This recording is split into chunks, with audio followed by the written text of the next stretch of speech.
નમસ્કાર મિત્રો બધાને જય શ્રી કૃષ્ણ જય માતાજી મિત્રો આજે અમે એક એવી જગ્યાએ આવી ગયા છે મિત્રો વ્લોગમાં તમે બન્યા રહેજો એટલે તમને જોવા મળશે ભાઈ જોરદાર જગ્યા છે બ્યુટીફુલ વન ડે પિકનિક માટે પણ તમે આ જગ્યાએ આવી શકો છો અત્યારે ભાઈ ચોમાસું ચાલી રહ્યું છે એટલા માટે જોરદાર લોકેશન એકદમ ઝગમગતું થઈ ગયું છે રંગીન થઈ ગયું છે શું કહેવાય હાર્દિકભાઈ હા એકદમ રંગીન મિજાજનું લોકેશન છે હા અને મિત્રો જો કે અમે વ્લોગિંગ જે કરીએ છીએ એમાં ઘણા બધા મિત્રોની કોમેન્ટ આવતી હોય છે કે ભાઈ તમે એકવાર જરૂરથી જાઓ ચોટીલા મહાદેવ તો મિત્રો ફાઇનલી આજે અમે ચોટીલા મહાદેવ મંદિર જોવા માટે આવી ગયા છે જો કે આ મંદિર રાજપુરથી થોડું જ કિલોમીટરની દૂરી પર આવેલું છે તો ચલો ભાઈ આપણે ઉપર જઈએ અને જોઈએ ભાઈ કે મંદિર કેવું છે આજુબાજુનો એરિયા કેવો છે વાતાવરણ કેવું છે જંગલ કેવું છે વૃક્ષો કેવા છે બધું જોવા મળશે ચલો ભાઈ આપણે જઈએ હવે આગળ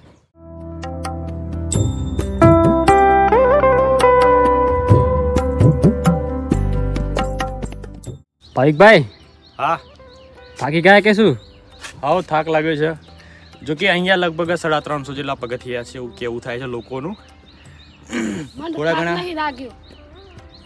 થોડા ઘણા પગથિયા ચડ્યા છે મિત્રો અને થોડો થાક જેવું લાગ્યું છે એના માટે અત્યારે અમે રસ્તામાં ઊભા થઈ ગયા છે અને અહીંયા ભાઈ સુરવેલોનો પ્રકોપ આવી ગયો છે જો કે ઘણી બધી સુરવેલો જોવા મળે છે જો કે અમારા ગામમાં પહેલાં ઘણી બધી મળતી હતી પણ અત્યારે સારું છે કે એવું જોવા મળતું નથી બાકી બહુ પરેશાન થઈ જવાય છે પેલો લોટ ને મેઠણ બેઠો બધો બોર્ડર કરી ઉપર શું કહેવાય હાર્દિકભાઈ હા ચલો જઈએ ઉપર આપણે જઈએ 2 મિનિટ ઉભરાઈને જઈએ સારું ચલો મને તો થાક નહીં લાગ્યો નહીં લાગ્યું? ના સારું લાગ્યું તમે ડગો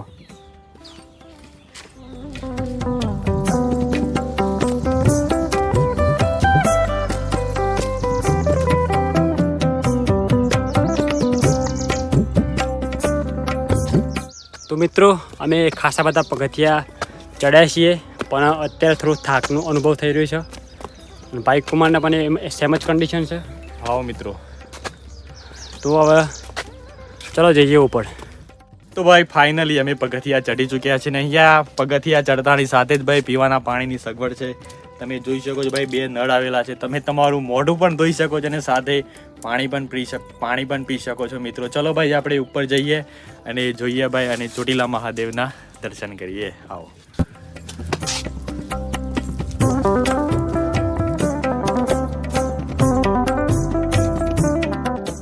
તો મિત્રો અત્યારે હાલ અમે ચોટીલા મહાદેવ આવી ગયા છે તો ચલો ભાઈ આપણે પહેલાં દર્શન કરી લઈએ મહાદેવના હર હર મહાદેવ હર હર મહાદેવ બાવજી કરો તિલક કરો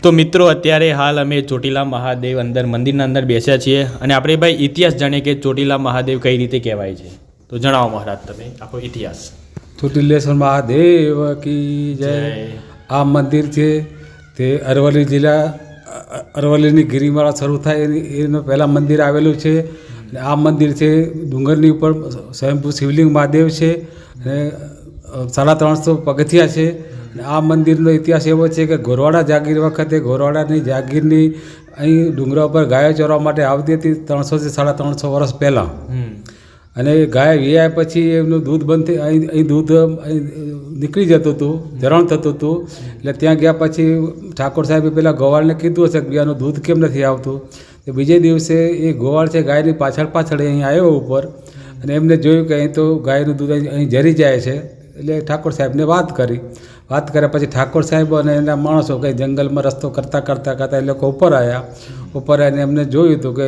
સ્વયંભૂ મહાદેવ છે પછી ઠાકોર સાહેબે એમનું એ વખતે નાનું એવું મંદિર બનાવ્યું અને મંદિરના નિર્માણ માટે ઠાકોર સાહેબે જમીન આપી આ એનો ઇતિહાસ છે અને અહીં જે ગોરવાડા જાગીરના જે 12 ગામ છે એ લોકોને કોઈ પણ નાત જાતનો ભેદભાવ વગર એમને પહેલું બાળક થાય એટલે એ બાધા ઉતારવામાં આવે છે અને અમુક એવા બી પરિવાર છે કે જેમને ઘર છોકરા નથી એ લોકો આ મંદિરની બાધા રાખ્યા પછી એમને છોકરા બી થાય છે અને મારા લોકવાયકા મુજબ આખા ગુજરાતમાં ડુંગરા ઉપર મહાદેવનું આ એક જ મંદિર છે બીજા મંદિર તો મહાદેવના બહુ છે પણ ડુંગર ઉપર નથી સ્વયંભૂ મહાદેવ એટલે આનો ઇતિહાસ તો બહુ સારો અને બહુ મોટો ઇતિહાસ છે. અને આને મહાદેવની કૃપા બી બહુ સારી રહે છે.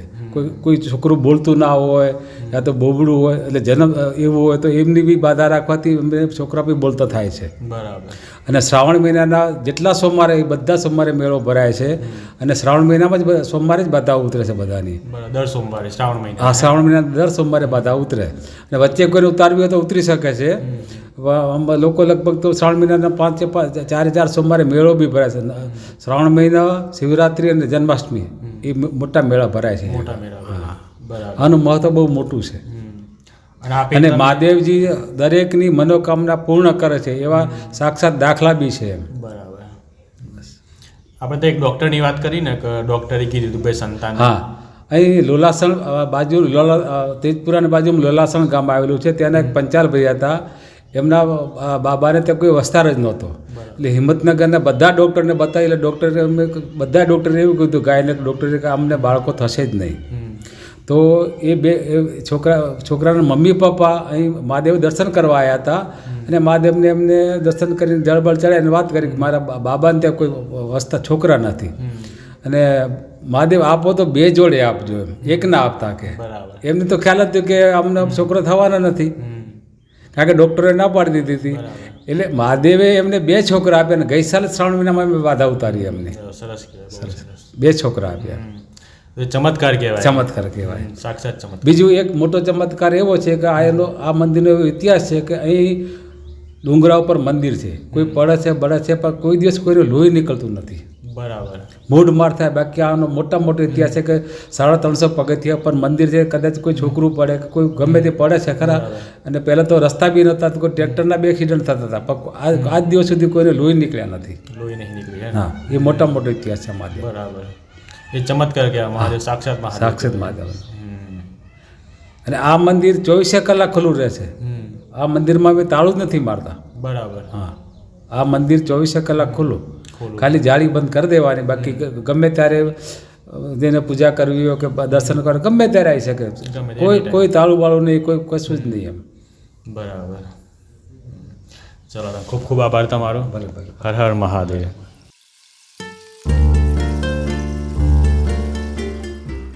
તો મિત્રો, તમારે ભાઈ કુદરતી સૌંદર્યની મજા માણવી હોય તો આવી જજો ભાઈ ચોટીલા મહાદેવ. કારણ કે અહીંયા ભાઈ જોરદાર નજારો છે. એની સાથે બાજુમાં તમને ગોહાઈ ડેમ પણ જોવા મળે છે. અને અહીંયા ભાઈ અરવલ્લીની ગિરિમાળા અહીંના બાજુના ડુંગરમાંથી જ ચાલુ થાય છે. અને મિત્રો ભાઈ, તમે જો શહેરમાં રહેતા હોય તો ભાઈ ગાડીઓ છે, ટેમ્પા છે, ટ્રક છે, જેના પીપુરાનો અવાજથી તમે પરેશાન થઈ ગયા હોય તો આવી જાઓ ભાઈ ચોટીલા મહાદેવ. કારણ કે અહીંયા ભાઈ ચકલીઓ છે, જે કુદરતી જાનવરો કહી શકાય, પ્રાણીઓ છે ભાઈ. કૂતરા છે, મોર છે. જેમ મોર કરશે અહીંયા ભાઈ ટેહું, તો ચકલીઓ કરશે ચીચી, તો ભાઈ કોયલ કરશે કહું કહું. આવા બધા તમને ભાઈ સરસ મજાના અવાજ સાંભળવા મળશે. જો કે અત્યારે અમે આવ્યા છીએ અહીંયા તો એકદમ વાતાવરણ પણ શુદ્ધ વાતાવરણ છે. કારણ કે અત્યારે ચોમાસું ચાલી રહ્યું છે. તો અમે દર્શન કર્યા ચોટીલા મહાદેવના. અને તમારે ભાઈ સંતાન પ્રાપ્તિ ના થતી હોય તો તમે અહીં આવી શકો છો. કોઈપણ પ્રકારની તમે મનથી શ્રદ્ધા રાખો તો તમને ભાઈ 100% પરિણામ મળે છે. અને અહીંયા બહુ જ મજા આવી રહી છે. અને બીજી ફીડબેક મારો ભાઈ આપશે, હાર્દિકભાઈ આપશે કે ભાઈ એમને અહીંયા આવીને કેવું લાગ્યું.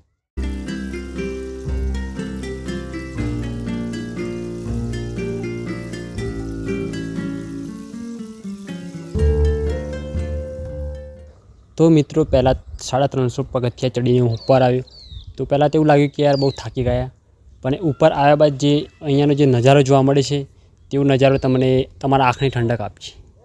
તો અહીંયાથી તમને દૂર સુધી જુઓ ત્યાં સુધી તમને કુદરતી સૌંદર્ય જ જોવા મળે છે. તો અહીંયા આવું એક મતલબ પ્લસ પોઈન્ટ છે કે તમને અહીંયા મજા આવશે.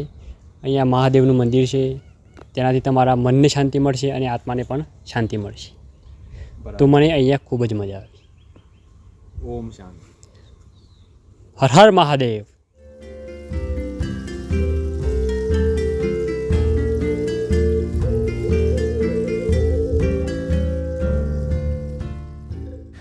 તો મિત્રો, અહીંયાથી ભાઈ આ તમને જે ડુંગર દેખાય છે ત્યાંથી અરવલ્લીની ગિરિમાળાઓ ચાલુ થાય છે. તે ભાઈ છેક રાજસ્થાન સુધી ફેલાયેલી છે.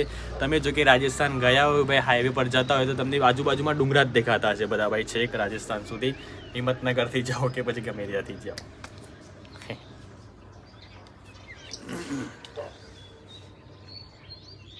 તો મિત્રો તમને ભાઈ ચોટીલા મહાદેવ વાળો વિડીયો કેવો લાગ્યો ભાઈ સારો લાગે તો લાઈક કરી દેજો ચેનલ પર નવા હોય તો ચેનલને સબસ્ક્રાઈબ કરી દેજો હવે પાછા ભાઈ આપણે 350 પગથિયા નીચે ઉતરવા પડશે તો ચલો તાન મિત્રો મળીએ એક નવા વિડીયોમાં ત્યાં સુધી તમારું ધ્યાન રાખો તમારા પરિવારનું ધ્યાન રાખો અને ચેનલને સબસ્ક્રાઈબ અવશ્યથી કરી દેજો મારા ભાઈ તમારી એક લાઈક અને તમારી એક કમેન્ટ અમને અમારા દિલને બહુ છૂ જાય છે અમને એક મોટિવેટ કરે છે ભાઈ આગળ વધવા માટે અમે એક ઇન્સ્પાયર થતા હોઈએ છીએ તો ચલો દાનભાઈ બાય બાય